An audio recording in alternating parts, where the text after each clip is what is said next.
lovely young lady. Do y'all see her in this? She's a business owner. A business owner. Kiss your brain. A teacher. Could be a teacher like Miss Joseph. Very good. I see. Or you could be, who remembers? Say, I can be a social worker. I can be a social worker. Yes, a social worker.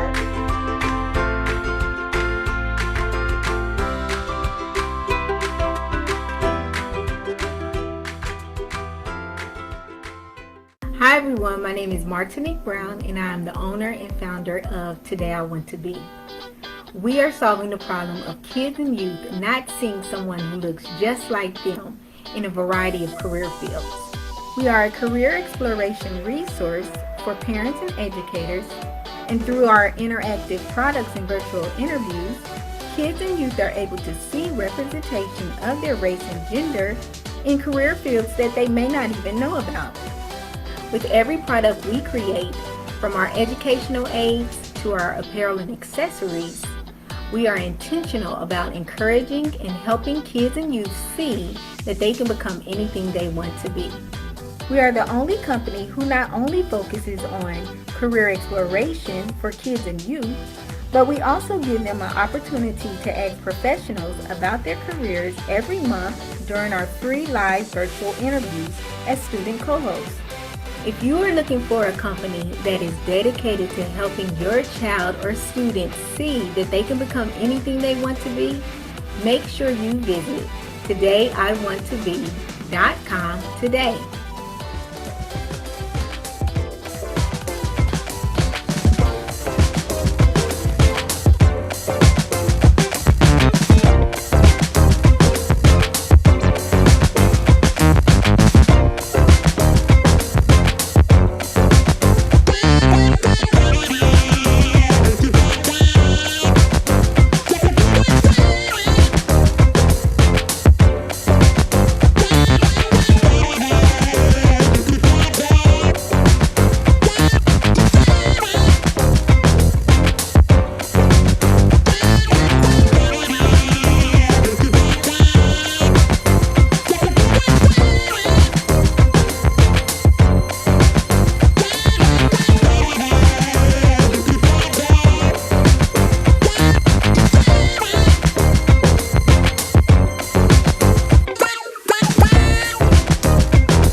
Thank you guys so much for tuning in to another episode of Today I Want to Be Career Exploration Interview.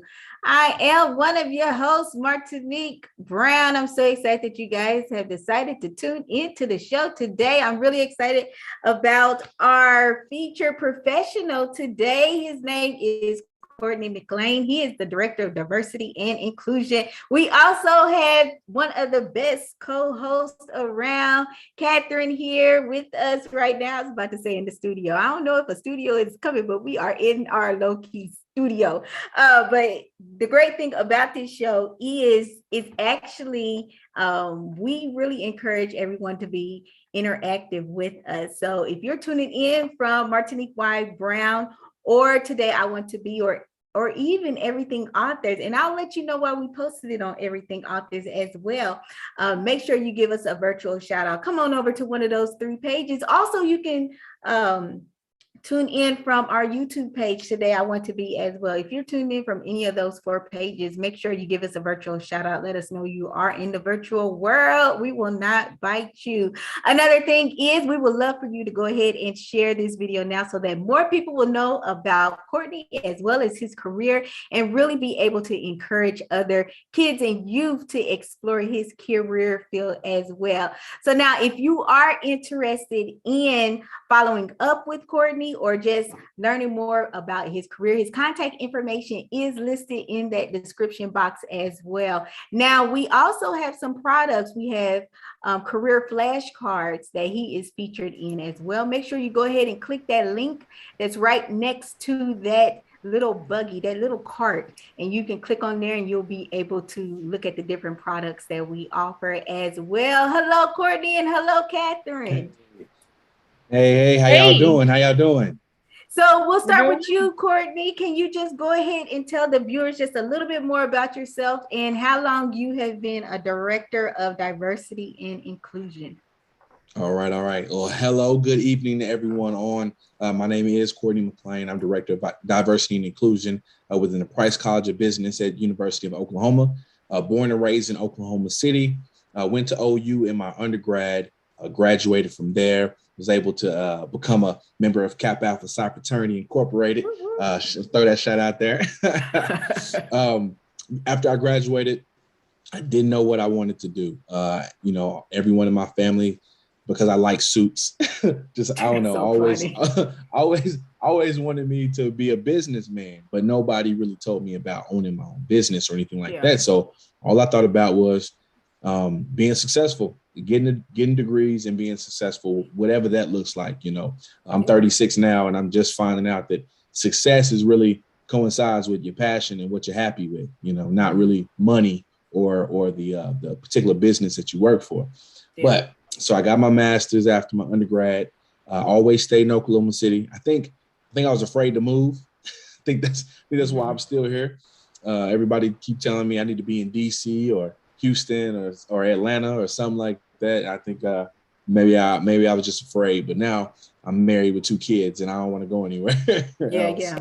Yeah. So after I got my master's degree, I was kind of bouncing around trying to figure it out. I went from I was in the Army for 10 years. I didn't know that. Yeah, I fracked in Odessa. So I was in the oil field for about a year.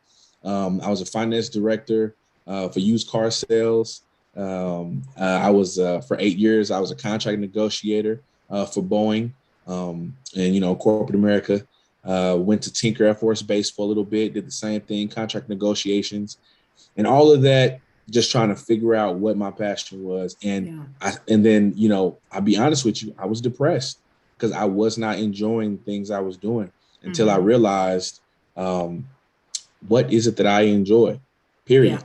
And that's talking, that's teaching children, that's teaching young people, that's youth professional development, something I've always been doing, but I never got paid for it, just doing it for free, So I was figuring out, what do I really enjoy doing? And that's community service, community outreach. I was doing financial literacy workshops from my time being a mortgage loan officer for Tinker Further Credit Union. And I was doing things in the community or surrounding financial literacy for minorities. And I really enjoyed that, but never got paid for it. So I figured out what do I really enjoy doing? And then one of my mentors said, well, you take your passions, you take what you enjoy doing, and get very good at it until they start paying you for it. So that's what brought me to diversity and inclusion.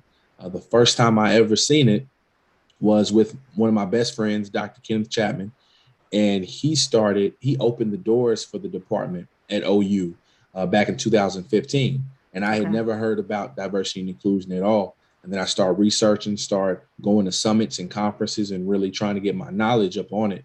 And, around that time, it was brand new. Nobody was really doing anything with diversity and inclusion in 2014, 2015. So I did so much of it, was even using my paid vacation and sick leave from my 9 to 5 to go and do these things. And I just kept saying yes to opportunities. And then it turned into a resume that I could be proud of. And then, OU just pulled me in. I really didn't even, I interviewed, but it was kind of like just schematics. I really didn't have to type of deal. And then I got the job. The students already had a rapport with me. I was alumni because of all the studying and research I've been doing since 2015. I had the cultural competency. I had the knowledge. So in 2019, OU pulled me aboard. Okay. Good. And we'll definitely get more into that and what that entails as well. Catherine, can you just let the viewers know what grade you're in and what you are interested in doing when you become an official adult? So right now I'm in 11th grade, and when I become an official adult, I would like to be a software engineer. Nice. And I love that because that's the future right there. Technology, girl. Oh, yes. I'm so happy you're going into that. And a lot of minorities minority parents should encourage their kids to look more into those STEM professions as well. So, Cordney, what is the goal of a director of diversity and inclusion for companies and organizations? So I consult companies and businesses as well in diversity and inclusion, but I'll speak directly to higher education. Well, I'll start generally. So my job is to make sure that everybody has a sense of belonging, feels safe, feels like their word and their contributions are appreciated within a company. So racism still is a thing. Bias is still a thing. Microaggressions, yes. So misogyny, gender bias, ageism, even veterans, things against veterans. That's very much still a thing. So I'm the person that goes to bat for you when you feel like someone is being racist or being misogynistic. I'm the person that goes to bat for you. And at the end of the day, I want to create a culture in which the whole company, the whole university, the whole college or department, everyone in it is cultivating a place where everybody feels comfortable and safe and feels like their word and their contribution is appreciated in a holistic sense. But okay, so you mentioned a couple of different types of people groups. Why wouldn't, if somebody feels like maybe they're being discriminated against, are you more so going to bat for the employees, which usually we think of the human resource department, or are you more so, since you are at a university, you're there for the students and bringing more, making it more diverse and making that personnel, like the staff and all that entails? Are you making that more diverse? Like, what does that look like for your position? So in my particular position, I am talking about staff, faculty, and students. So when it comes to staff, implementing, I'm the subject matter expert that's implementing policies and procedures to make sure that we're recruiting diverse staff, recruiting diverse faculty. And also when staff and faculty see some issues within the college, I'm going to bat for them as well. And let's say a situation happens in a classroom where, just to be real, a professor says the N-word or says something offensive that a student has a problem with. The student will come to me, and I'm more of the mediator between the professor and the student, and also I consult the dean on how to handle such situations. Oh, okay. Yeah. That's good. Okay. Yeah. So even your HR person, they're supposed to be the middleman, if you will, the middle woman as well. But they may not have a expertise when it comes to dealing with cultural diversity, inclusive measures, inclusive language, inclusive policies. So that's where my subject matter expertise come in intentionally to make sure that I'm handling those, because really at the end of the day, no one really wants to handle a full situation where students feel some racial justice needs to occur and nobody wants to step in. So they're happy to hand it off to me. Yeah. So are you made up of a department, or is it just you?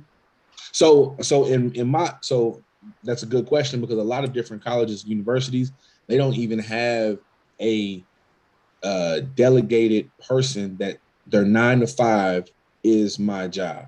Mm-hmm. So kudos to OU for even doing that, because a lot of universities don't have that. So my particular job and my department, which is only me, two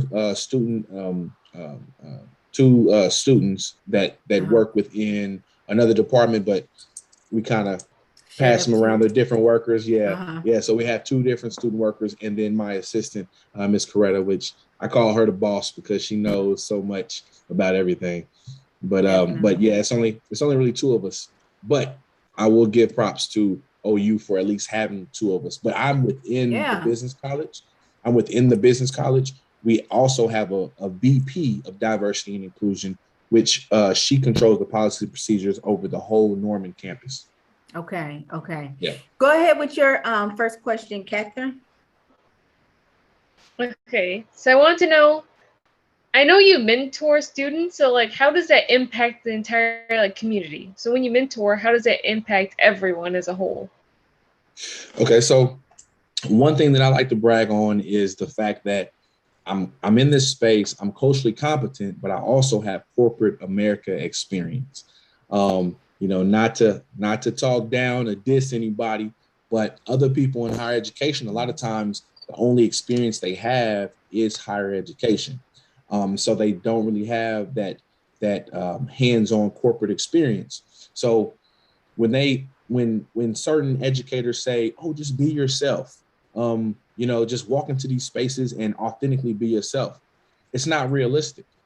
So I'm the person that's gonna make sure that you're not naive going into these spaces. So when I mentor young minorities, I'm definitely teaching you about subconscious biases. I'm teaching about policies and procedures that are surrounded around race, and making sure that anybody a part of the LGBTQ plus community recognizes their rights and the policies, and recognizing going into a company, even being able to look at the policies and procedures and the mission statement that's set up on the company's website.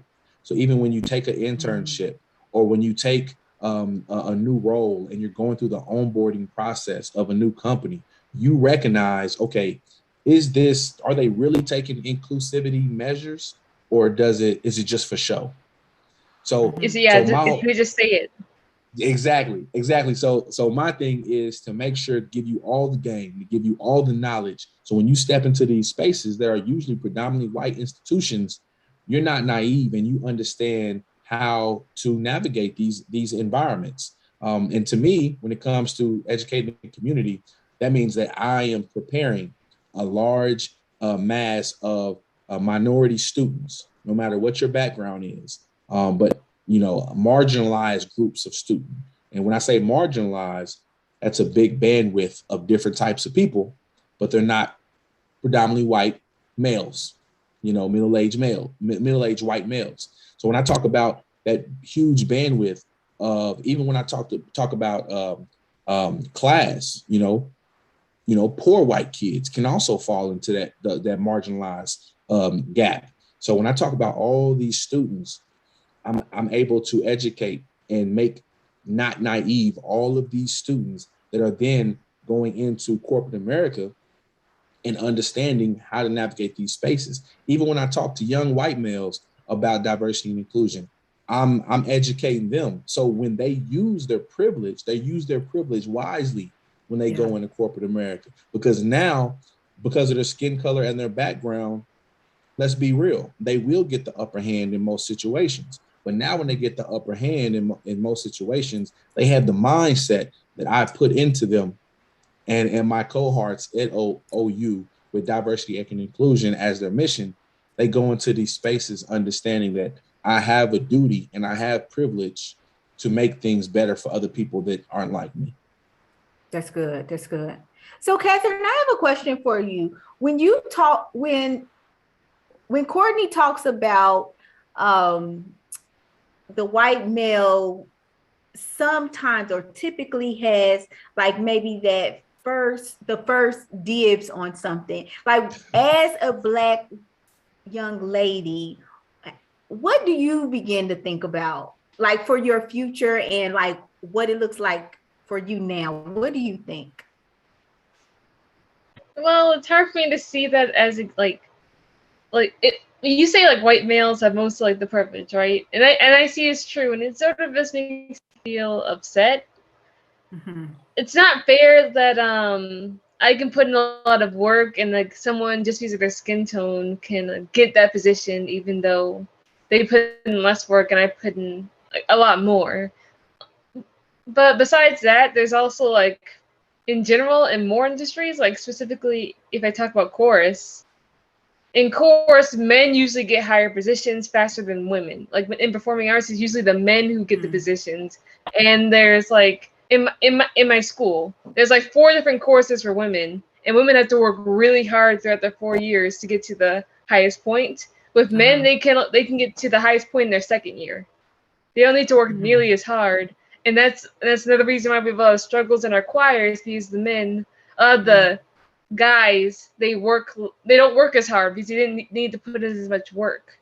So I just feel like it's sort of unfair because the woman, like if as a woman, not a woman, as a teenager, as a young black teenager, I'll have to work a lot harder. It just makes me upset, but it also empowers me because I know that if I get something and if I get a position, it's because I worked for it and I worked really hard and I was able to get it despite all the prejudices.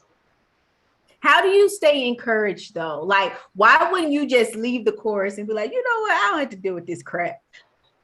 Because it's something I really want. Like chorus is something I'm really passionate about. And no matter what, even if I don't make the highest chorus, if I don't get the highest position, I'm still gonna work hard because I know that it's worth it. I know that it matters. It matters to me, and it matters to plenty of others who also have to work hard. So now, Cordney, let's talk about her situation, and if her high school had you in your department and she came to you, what would your department do to help her feel heard and make changes within that group? So one thing that we have to understand is that most of these institutions have been racist for a long time. So yes, it may not be someone burning a cross out in front of your dorm room, and maybe no one spitting in your face, but now it's institutionalized through promotions, through people getting parts, through the recruitment efforts. It's institutionalized within the thread of the fabric of the whole system, whatever the system may be.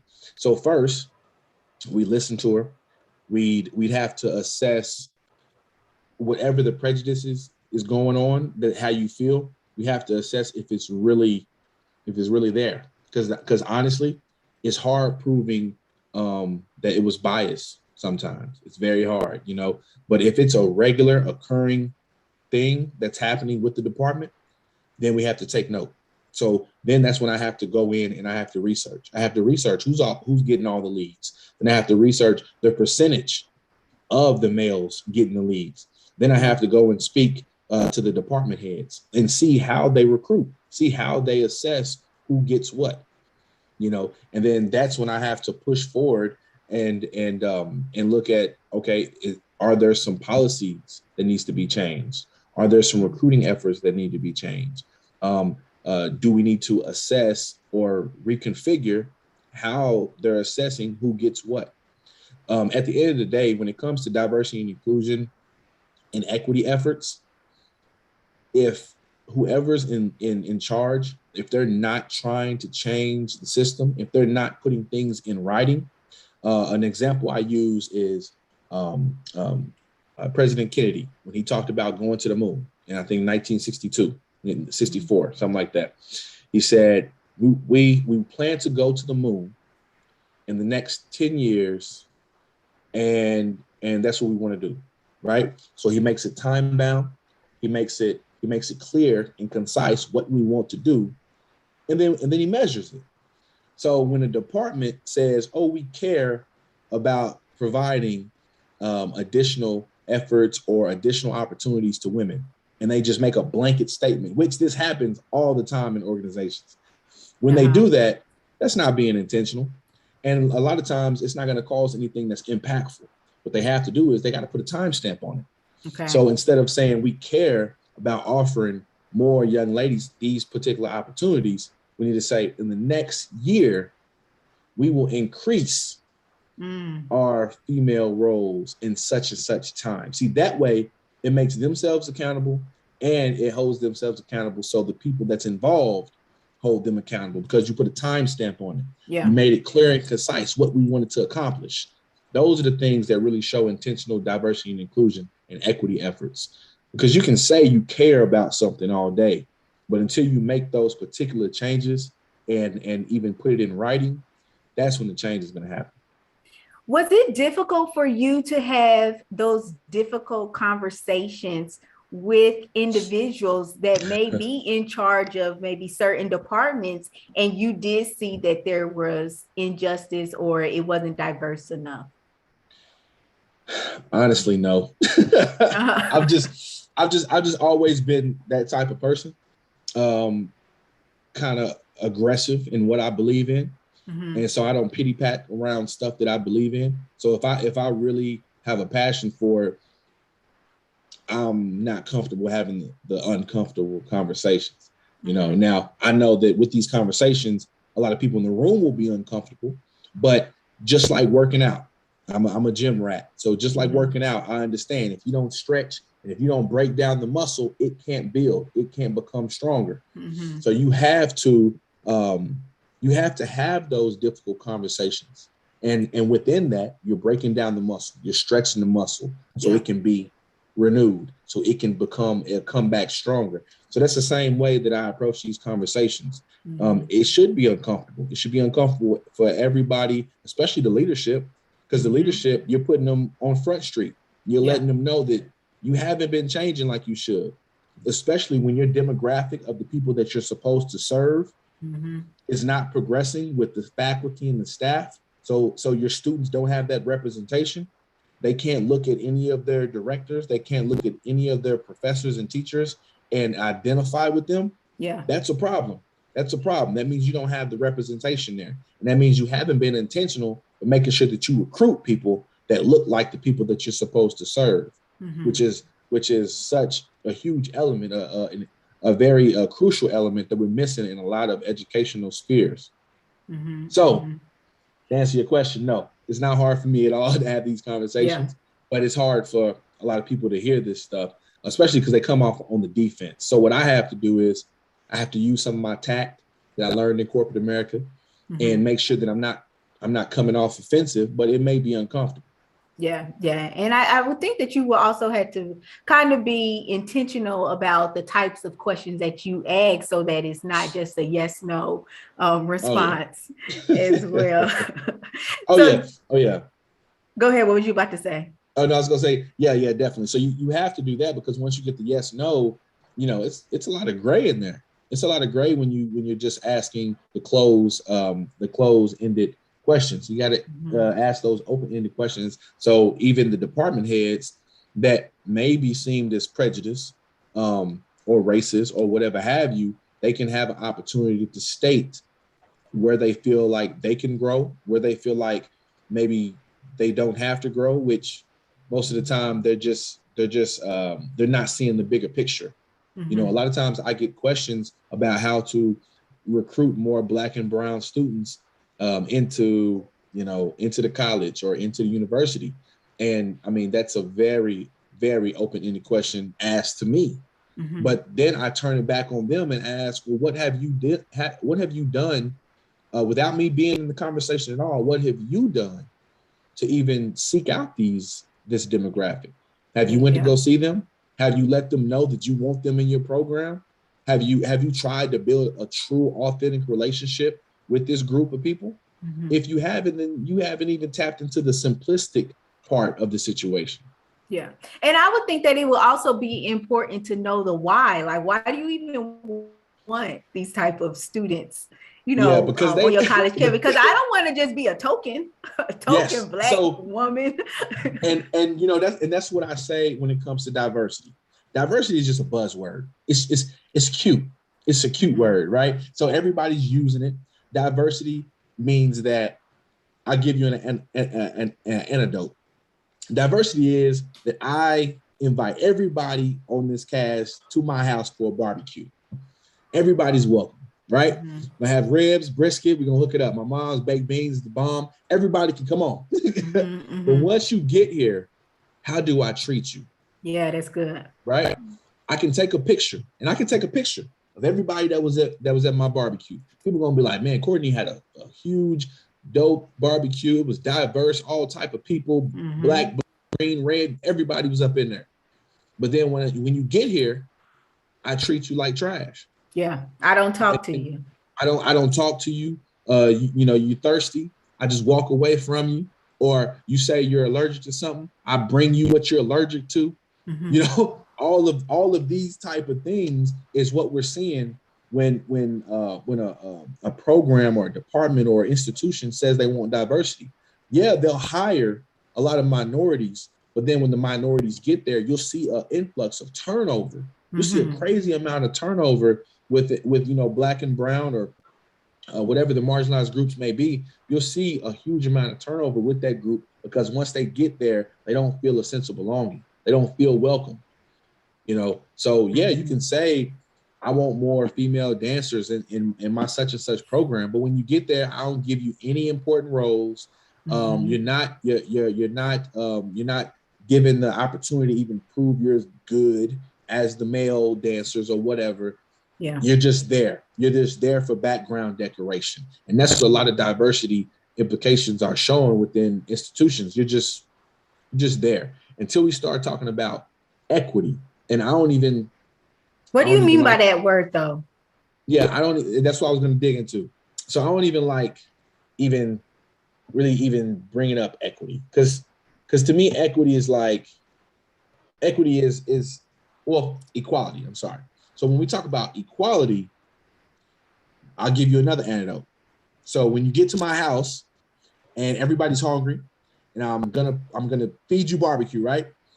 And I have a wall full of ribs, and I'm like, okay, I want to feed everybody. I want to make sure everybody's fed, and I want to be equal. So I'm gonna give everybody ribs, right? But let's say 60% of you have like a pork allergy. Then that means I was equal. I gave everybody the same thing, right? But it wasn't equity. Equity is making sure that I'm paying attention to every need that everyone has because we all need different things. I'll make it a higher education example. I can give somebody that's from a well-off environment or well-off background, I can give them a $1,000 scholarship every semester. That may not do nothing for them. They may pocket that because they come from wealth. But somebody from the east side of Oklahoma City, which they may not have a lot of parental background, parental support funding, support, scholarships, anything like that. So that 1,000, it may not do nothing at all for them, but they're gonna use it. They're gonna use it on their books. They're gonna use it on their bursar account. They're gonna try to utilize it and stretch it as much as possible. Yeah. But it's not the same, because the person with the wealthy background, they'll pocket that 1,000 or whatever. But the person who really needs more funding, I gave them the same amount. I was equal, but it wasn't equity. So when you talk about equity, you're talking about what each person needs, and paying attention and being intentional, and what you do provide is more impactful because it's not just spread out. Would you say that it's more so giving what each person needs when we talk about that example of the students, the wealthy student and the student that doesn't have much, but giving them what they need to make them on the same playing field? Yes, very much, because it's a meme that I've seen a lot of times where it's a tall person and it's a short person, and equality is the same playing field or the same fence. So it's the same height of fence. That's equality. But then equity would make sure you put a stack of books under that short person so they can see over the fence too, just like the tall person. You know, you got the same fence. That's equality. But equity is making sure that you take care of the person that needs more help. That's good. That makes sense. That makes a lot of sense. And we appreciate your examples. No problem. Go ahead with your next question, Catherine. Okay. So I want to know, how do your hobbies and interests impact what you do? Okay, so I'm a spoken word performer, and I'm also an actor. I end up being an actor because of my passionate spoken word performances. So I end up getting pulled into it. And then once I did a couple short films and people kind of gassed me up, I said, okay, I might be kind of good at it. Okay. So then I started acting more. Now I have an acting coach, and I'm with a talent agency and stuff like that. That's good. So I've been able to dig into my passions, but how they kind of coincide well is, so I have a spoken word curriculum. And within my spoken word curriculum, I talk about social identity of minorities. So I'll spit a poem, and then after I perform the poem, like let's say I go to somebody's elementary school, I'll perform the poem, I'll walk in the room surprising everybody, and I'll just start spitting. When I finish spitting, I'll take particular quotes from my poem, and I'll break them down in what they mean. And a lot of the meaning in my poems are self-actualization, realizing your passions, realizing your why, understanding your own self-worth and self-importance. So that spurs over to a lot of my whole mission for diversity, equity, and inclusion. I want everybody to understand their self-worth and self-importance. That's good. So now a lot of times I'll ask our professionals, what is a day in the life of your job? But instead of asking that specific question, what does tomorrow look like for you? Tomorrow is, let me think for a minute. Tomorrow is Thursday. What will you be doing tomorrow? Okay, so usually I start off, I'm a big coffee drinker. So I drink, so I'll start off drinking. And my students, I wasn't too big on Starbucks. I'm not paying $8 for coffee or whatever, right? So, but my students got me on Starbucks, so I'm kind of hooked. What time is your day starting though? This is like right before 9. I get in the office about 8:45ish. Okay. But so I always have a busy morning getting my girls together. Kimora and Coco. I'm sorry, Kimora and Camila. Kimora's nickname is Coco. Mila would be mad if she heard that. So getting them together in the morning, and then off to work. So I get there about 8:45. I have to start off with my coffee, or I'll be foggy. I won't be I won't be together. So just going through emails. A lot of my emails will either be students reaching out for something particular, and it's not always like reaching out for something racial or misogynistic or anything like that. Sometimes it's reaching out for mentorship because I do a lot of mentoring. So a lot of my days, like tomorrow, I have 3 sessions where I'm either sitting down with somebody to go over their resume, helping them with like interview questions. I'm really good at helping students get ready for interviews with companies, and also just helping them figure out what their next semester looks like. One in particular, I have a young lady coming in tomorrow who is just kind of lost within her major. She doesn't know really what she wants to do or even continue with her current major. So helping in youth professional development, I do a lot of that. I actually been doing that since I was a youth. Just kind of giving guidance to the next person. You know, whatever I've been through, I try to turn around and provide some of that knowledge to the next person. You know, my grandmother taught me that, and my mother always taught me that. It's funny. My mom always said I was going to be a teacher. I always said teachers don't make no money. Right. So mama was always right because when I started digging into my passions, I became a teacher. You know, and then after I have those sessions, I check my email, I drink my Starbucks. I do have a couple of company meetings. So those are Zooms where basically companies are very interested in trying to create a partnership with my student organization. My student organization is the Multicultural Business Program, MVP, and it's very inclusive. It's open to everyone, but I'm focused on marginalized groups of students. I'm focusing on minorities, you know, and at the end of the day, I'm a Black man. So I'm speaking for Black people because nobody else is going to. So I make sure that that when it comes to scholarships, when it comes to company opportunities, internships, I'm speaking up for marginalized groups of people. And then, you know, I host workshops, I host lunch and learns. I bring in companies to make sure that my students have a direct pipeline to companies and job opportunities. Oh, okay. So the companies that you're going to be connecting with tomorrow, it's specifically to create that partnership with it's University of Oklahoma, correct? Right. Okay, right. With the University of Oklahoma students to make sure that they're getting a diverse pool of students. Got you. Okay. Yeah. Okay. So I love the honesty, right? So when I'm talking to a company, I'll tell them, be honest, because when we get too politically correct, we're not getting to the meat of the issue. If a company comes to me and they're beating around the bush about needing more Black accountants, I'm gonna ask them, what do you need? Just tell me what you need. just be real. And they'll be like, well, we need more Black female accountants. Okay, thank you. Because now I know what to go look for. You know, I know who to tap in with. When you're beating around the bush and you're saying, well, we need more diversity. Okay, what does that look like? What does that look like for you? Just be real. Because when you beat around the bush, then you're wasting both of our time, because I can give you plenty of diversity, but it may not be what you really need. You know, so when I talk to companies or when I consult with companies and then I'm bringing them in for partnerships with the university, I always just try to pull it out of them. What do you need? Like last year, I got a company. They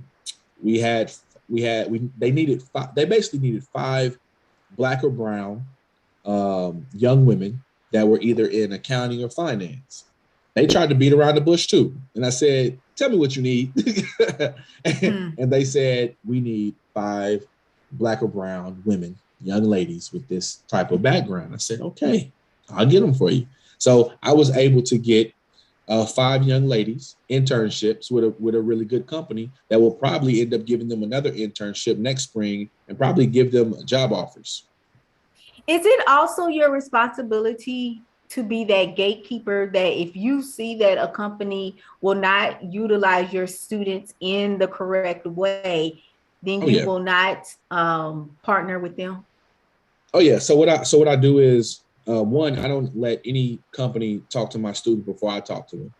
Okay. So like some companies will reach out and be like, oh, can I talk to your students, especially pre-COVID? They would just, want to be able to be invited to a lunch and learn, and I'm not going to put anybody in front of my students that I haven't felt out first. Mm-hmm. You know, even when it comes to salary, you know, the students in my business college, they have to hold a high GPA. A lot of them already have great internships on their resumes. Yeah. They are a host of students, minority students that have really been killing the game. So I'm not even going to put someone that's offering them below a particular salary because these students deserve more. That's you good. know, so I'm not even putting those type of employers in front of them just because I know their peers, especially their white peers, are getting some crazy job offers. Mm-hmm. Like I'm jealous because I'm seeing kids graduate 22, 23 making 80 grand, you know. Mm-hmm. So I can't allow someone to come in and talk to my minority students and lowball them, you know. So yeah, I didn't even think I about that gatekeep. salary piece at all. Oh yeah. Like Yeah. even with my corporate experience taps into that. Like I want to make sure that my students are getting paid and getting paid well because I know their white peers are. So yeah, I gatekeep. That's excellent. That's excellent. I gatekeep in some of these companies. They want to create mentorship programs or and one thing that I do that also, I talk to my students about how their internship opportunity was. How did they feel about it? Did they feel like it was truly inclusive? Did they feel like the company was just masking, you know, or one thing I teach students as well, see what the board of directors look like.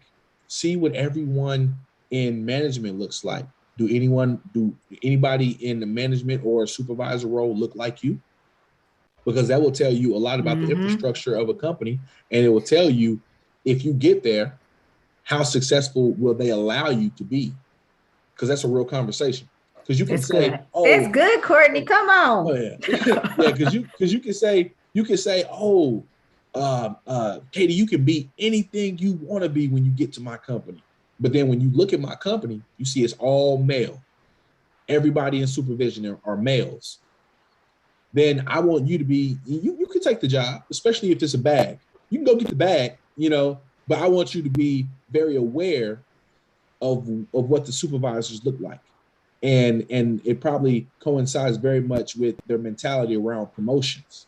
So I just want that to be very much on your mind if you take the job. But if you're in an internship opportunity and you see it's nothing but males running everything, that should be a red flag for you. Yeah. And I think I really like the fact that, you know, the students are talking to someone with that in mind, because they may not even be, the student may not even be thinking about that piece of it. But you're not telling them what to do, but you're just making them aware of different things to look out for as well. But go ahead with your next question. We're going to let Katie go ahead with her next question. I didn't like what you said though, because I wouldn't have thought of like most of what you said. It just went right over my head. Yeah, so thank you. Okay, sorry. Next question. What's the most memorable mentoring session you've ever had with any student or teacher or faculty or any of those people? My most memorable. So I have a lot of great mentors, but the one that really stuck out to me, honestly, that really kind of changed my trajectory of what I wanted my career to be was, I call him a virtual mentor because he don't know me like that. But if you know Dr. E.T. Thomas, he's a motivational speaker, podcast, big motivational speaker around the country. Dr. E.T. Thomas. I listened to his podcast, and one thing he said while I was working in corporate America and I was depressed and was hating life, one thing he said was, take your passions and become excellent at them until they pay you for it. Yeah. And that just changed my whole mentality around staying at a job that I didn't like. Even staying in it, because some people will stay at a job they don't like and then do their passions on the side, which if that's what you need to do, if that's a vehicle to get to what you love to do, then by all means do that, because I do not support starving artists. Don't be a starving artist, especially if you got kids. Your kids didn't ask to be here getting fed ramen noodles all the time. Like that's not what they didn't ask for that. You know what I'm saying? Like that's what you do in your college days or before you have kids. So I don't support the whole starving artists going around trying to I ain't even gonna clown rappers, but trying to be a rapper at 40 and your kids can't eat because you ain't got a real job. Like I don't support none of that. You have a good job until the passion can take over your job, right? So my whole thing was, I'm going to take my sick leave. So I use what Dr. E.T. Thomas said, and I use my sick leave. I use my paid vacation. I went to every conference I could, every summit I could. I said yes to a lot of things I did not get paid for until I developed an acumen where people just wanted to hear me speak. They wanted me to come to their companies. They wanted me to come and consult in whatever venue or whatever. And I just kept doing that for free until people started paying me for it. And when that started happening, different doors just continued to open. And that wouldn't have happened if I didn't take the mindset that Dr. E.T. said, is keep doing your passions and become great at them until they pay you for it. So now we're talking a lot about diversity and inclusion. Why are companies and organizations creating diversity and inclusion departments? Good question. So they're creating, most of them, and let's be real, most of them are not creating them out of the goodness of their heart. That's not why they're doing it. Rest in peace to brother George Floyd. When he was murdered, it seemed like that's when people finally started paying attention. You know, I think it was finally the humanity button that was pushed when they saw him cry out for his mother while the police just kept their knee on his neck. Right. You know, I think that imagery finally tapped white America on the head and said, look, they're killing us. So Black lives finally start mattering, right? So when that movement really started pushing, was it like last spring?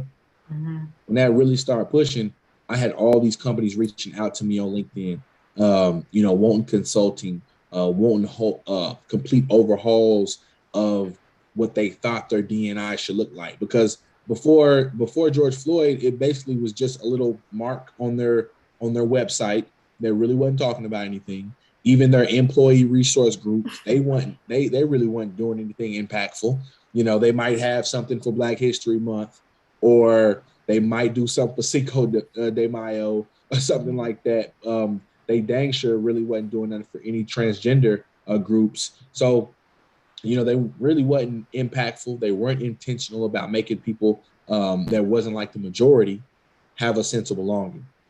So when George Floyd murdered, a lot of the companies, they knew that if they were silent, they would seem racist. If they were silent, they would seem that they agreed with what happened. So they had to say something.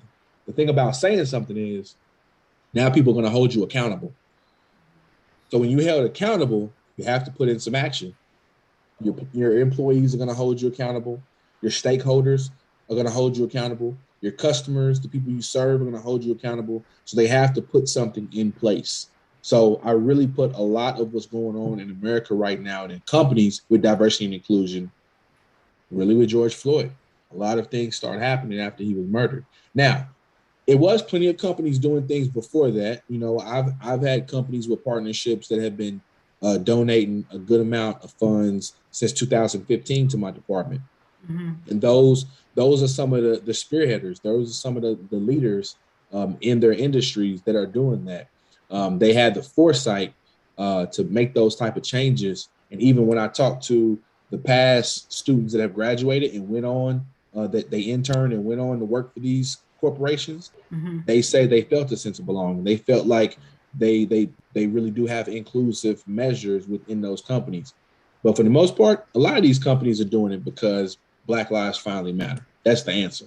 Do you think that there's a way to really be intentional about including or implementing more diversity and inclusion, but in the meantime, you are excluding Caucasians? You can, but honestly, a lot of the measures that are inclusive, it's not excluding Caucasians. I mean, look at our HBCUs. Mm-hmm. Our HBCUs, we've always been open to bringing in Caucasians. The thing about it is we created HBCUs because we couldn't have our own, or we couldn't get in. We couldn't get into the predominantly white institutions. That's why we had to create our own. Right. So in all honesty, even my fraternity, Kappa Alpha Psi, we've never excluded. I have white fraternity brothers. I have Hispanic fraternity brothers. I have Asian fraternity brothers. I have gay fraternity brothers. So a lot of our organizations that are predominantly Black, we've never excluded other people. We've always just tried to create things to put us on the same playing field. Got you. Go ahead with your next question, Catherine. So I want to know who or what group of people or what company or whoever in general, who's giving you the most support in your whole life? Who's giving you the most support? Who's like driven you, makes you feel motivated every day? Who gives you that support? Oh, that's an easy question. It's the matriarchs of my family. So my family is like 98% women, right? It's women. It's Black women. They're my support. They're my whole support system. Even when it comes to best friends, when it comes to cousins, aunts, my mother, my grandma, it's always been Black women. Y'all are the strongest. Y'all are the most educated in this country. Y'all have the most strength, and y'all have literally been pushing me my whole life. And everything I do is really to make the Black woman proud. Period. And I'll say that in any space. So when it comes to who pushes me, who inspires me, now it's little Black women. It's my wife won't make sure I don't slip on this. My wife is half Hispanic. Okay. So now it is little Black and brown women. My two daughters. I'm a girl dad all day. My two daughters, they inspire me. So that's the big push, you know. And anytime I have something, my cousins, they mess with me all the time. So I'm like the oldest of kind of like my generation of cousins. I have older cousins, but then the ones that were kind of really around of my age, it's me and like 10 younger cousins, which is crazy because I used to wipe their behind, and now they grown with husbands and stuff, you know, with kids. But they come to all my graduations. Anytime I'm doing something and I'm succeeding in something, they show up and show out. When I graduated from basic training in the Army, they showed up. Just always supporting me. You know, even if it's from Facebook or Instagram, they always supporting me. So definitely the Black woman, all the Black women in my life. That's good. So now I know a lot of times we're just through this interview, we've been talking about ethnicity. What does that inclusion piece entail? Like, I know that you mentioned transgenders as well as homosexuals. Are there any other people group that this includes? Definitely handicap. I didn't think about them. Definitely handicap. The thing about it is a lot of times we don't think handicap and we don't think about veterans. One thing that in particular for me, especially with veterans, is that we don't think about the post-traumatic distress that they have, you know, coming from overseas or whatever. You know, you're taking a soldier that has this PTSD and you're placing them on a campus, speaking of higher education, you're putting them in a campus full of people, you know, so we don't even take into account the high anxiety that they would have, you know, and you know, a lot of the benefits they get, you know, honestly, a lot of these VA departments run very slow. So making sure that they're getting all the funding that they deserve, that they went and served our country, making sure that if they were promised to to get their tuition paid for, to, you know, make sure their tuition is paid for, Mm-hmm. you know, make sure they're getting their benefits packages implemented correctly, and making Mm-hmm. sure that they're covered. And then when it comes to handicap, making sure that they have all the accessibility, you know, making sure that we have enough of the spaces, enough of the ramps available to them. Mm-hmm. Mm-hmm. Being ahead. very intentional with that. Yeah, that's good. That's good. And like I said, I wasn't even thinking about handicapped individuals. Definitely. We do hear about veterans, but not as much. But go ahead with your next question, Catherine.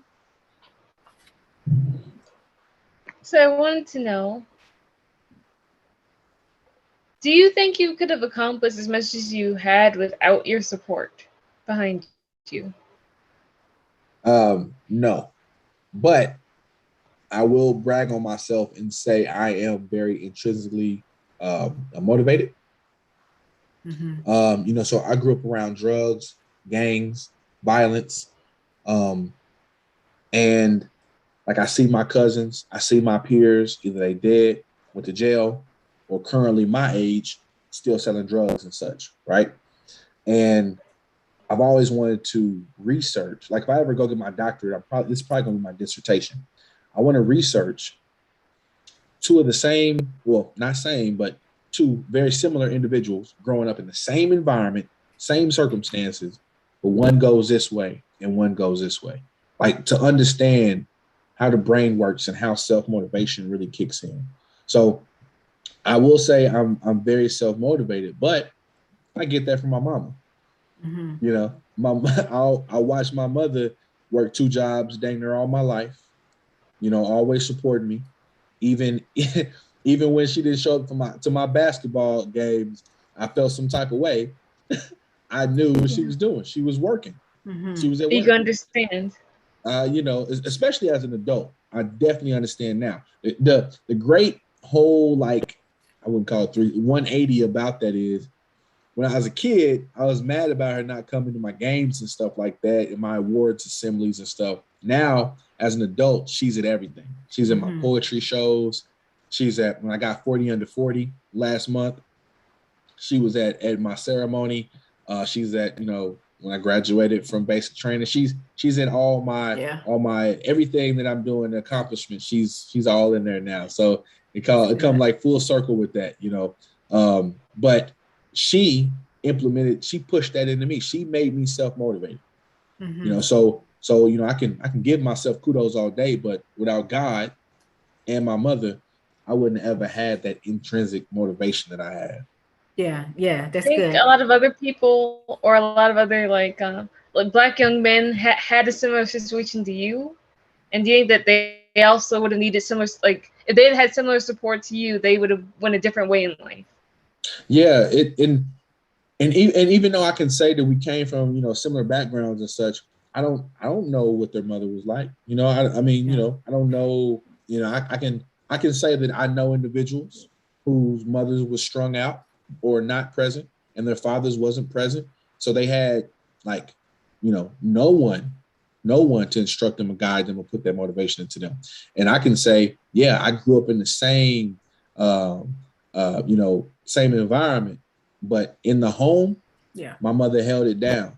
You know, she held it down. So, you know, maybe I can go back and say, yeah, we wasn't raised the same. We was in the same environment, but when it came to the household, it was totally different. Mm-hmm. So, Cordney, finish this sentence for me. If your child enjoys blank, they should consider working in the diversity and inclusion department. Do I have to use one word? No, you can use multiple characteristics. Okay. If your child enjoys service,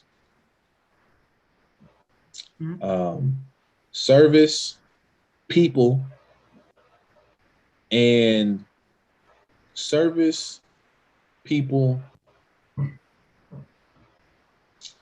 I would say servicing people. If your child enjoys servicing people, they should look into becoming a director of diversity, equity, and inclusion. That's good. That's good. So now, what would you tell your younger self, Cordney?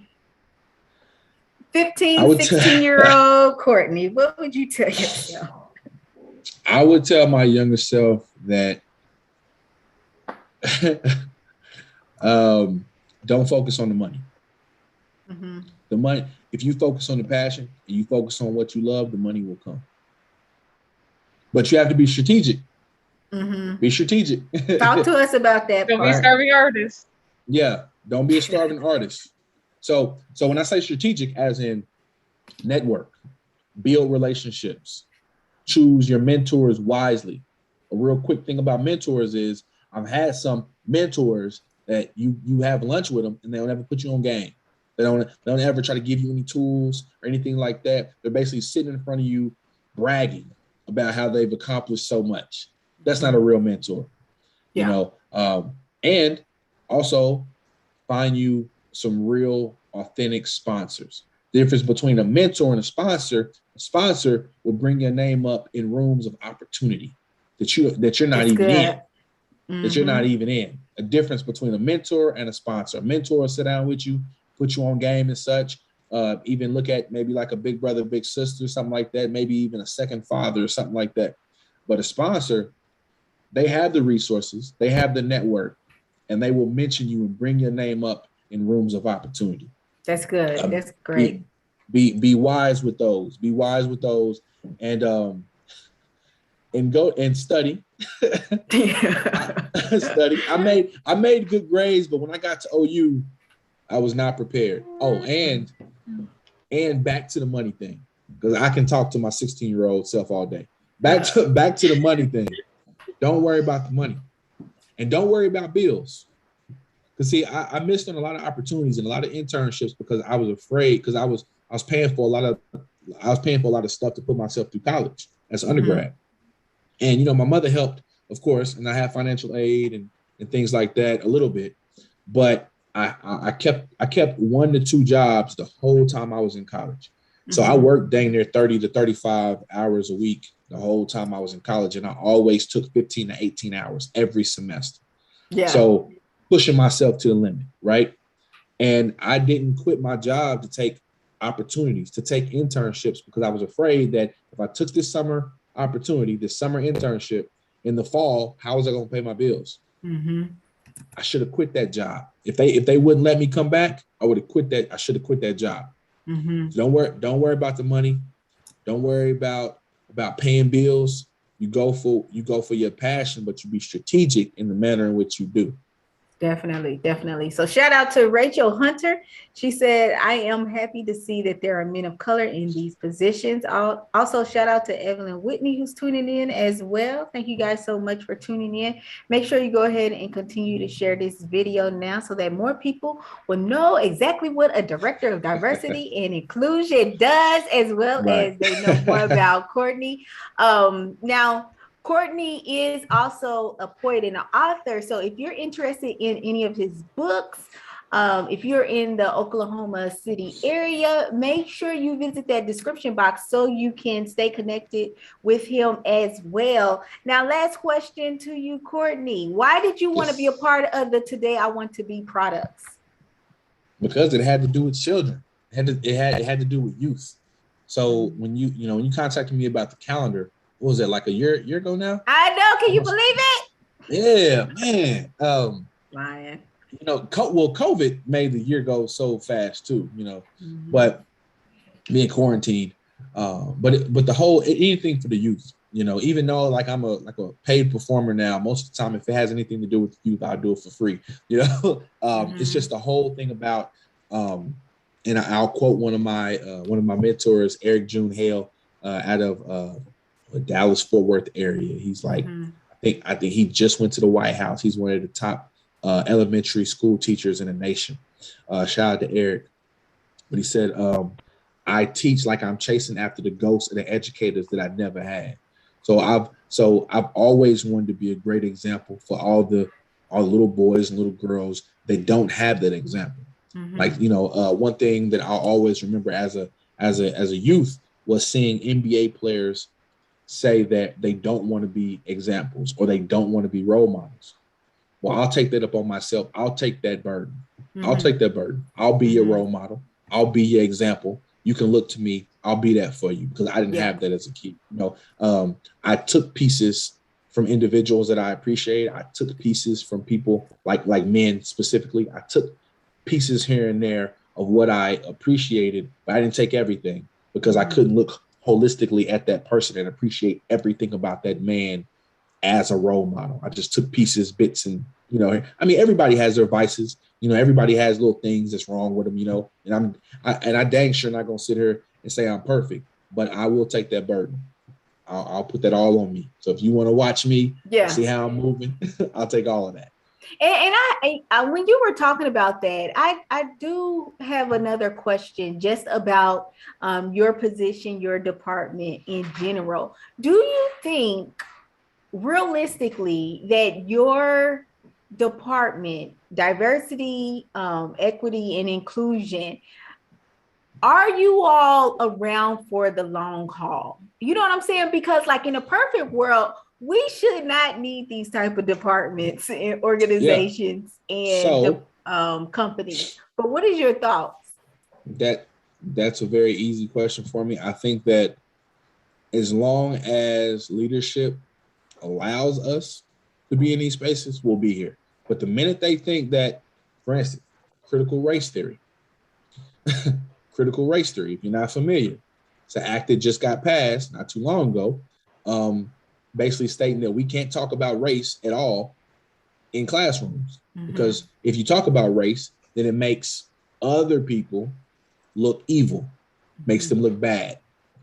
But how can you discuss American history without talking about the rape, the pillage, the murder, the slavery that was put upon minorities of a lot of different kind by majority white people? So if you can't talk about that, you can't talk about American history. So with them putting in policies and procedures like that, I can see my position fading away. Definitely. I can see that. So I say, as long as leadership allows us to be in these spaces, but I think that's pushed also on society. If society keeps pushing on these institutions to make sure they're holding themselves accountable when it comes to recruiting and opportunities and such, to the point where we affect their money. I say this often to my students: if you don't affect institutions' money or their policy, it's not true change. It's not true change. If you're affecting those two things, then you're talking about something. But everything else is lip service. Yeah, and I think that it would be beneficial to just maintain these departments in organizations and companies, just for the simple fact that sometimes when you begin to remove something, then you can become lax in the things that you become, that you work so hard to make a change for. But my thing with these companies though, with these type of departments, with diversity, equity, and inclusion, if there is no true consequence, then it's still lip service. Because I can talk all day, I can do a workshop all day. Like let's say I'm working for a Fortune 500 company, or still in higher education. I'm talking to staff and faculty all day. I'm educating students all day about microaggressions and racism and misogynistic behaviors and such. I can do that all day. But at the end of the day, when somebody violates somebody else and nothing happens because I don't have any true power, you might as well not have me. That's good. Well, I know I said that was my last question, but I definitely thank you, Cordney, so much for just being a part of the Today I Want to Be products. Now, if you're interested in purchasing any of our products, make sure you go to that link right there in the description box, right next to that cart.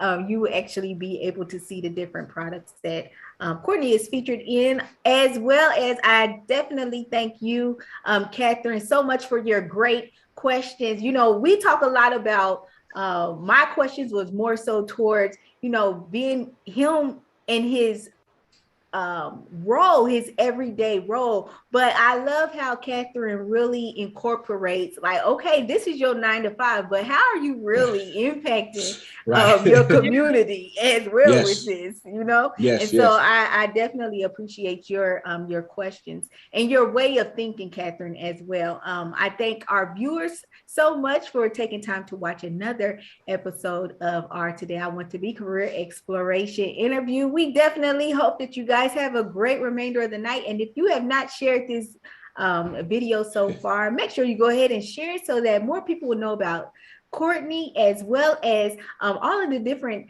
things that he is a part of as well. Make sure you also connect with him and follow him on social media as well, so you can continue to support him as well. We definitely hope that you guys have a great remainder of the night, and we will talk to you all later.